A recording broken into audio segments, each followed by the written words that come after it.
vorm is wel duidelijk. Het is een karre. Alleen het is een oorsoorte karre dan je gewend bent. Het is eigenlijk de eerste die ik zag. In het echt. Op foto wel eens jongen, maar... En hij werd gebruikt bij de molen.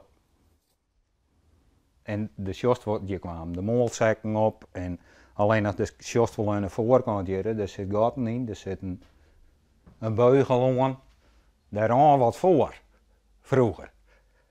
Nou ja, en dat is nou een hoenekar. Of ik dat nog niet zeggen moet.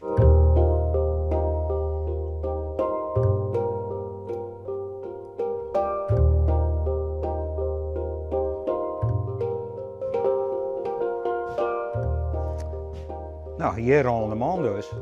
Die hem, en dan we er vol hadden. Dan kwamen de molzekken of graan, spul kwam erop. En nou, de kerst was zien. Misschien de tilste mooi het vingertje zo mooi later in evenwicht. Nou, dat. Nou ja, je kan dus ik duidelijk zien, dit is een nijstik. Dit is een nijstik. Die wien, volgens mij wien die al een keer vervangen wist. Vroeger. Alleen nog dat weer mooi verkeerd hout gebeurt. Dus dat het Hugo op nijden. Nou ja, die moet mij houden. De wiel, die ben er, dat is natuurlijk prachtig.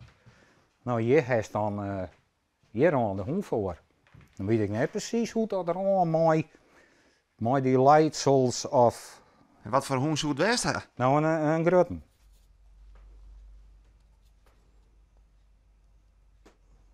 Bij mijn wieten is er 150 hier en hij komt van de molen van wat zijn, het lam. Het is mooi dat het alles weer oud lijkt. Dus ik maak ze die nieuwe stikken die eronder zitten, schilder ik weer oud. Als er weer te plak stiert, dan moet je eigenlijk net zien kennen dat er wat aan gebeurd is.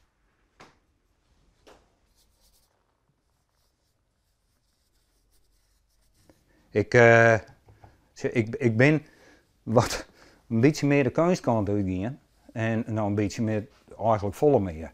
Dus ik heb wat heen en weg van mijn schilderij, als ik daar weer even klem zit, dan word ik weer even aan elkaar. Doe ik hier weer wat aan, dan ga ik weer even met schilderij aan de gang. Ik ben nu bezig voor een nieuwe expositie. Dus dan moet ik er wel wat mee terug en wil ik er van het zomer weer wat van zien laten. Dus je springen echt wat tussen het oude en het nieuwe? Ja. Ja, maar ik wil weer mooi elkaar te krijgen. Zo, ik moet hier ben ik mooi kwastjes en perceeltjes aan de gang, mooi kleurtjes mengen en nou ja, dat doe ik op mijn doel.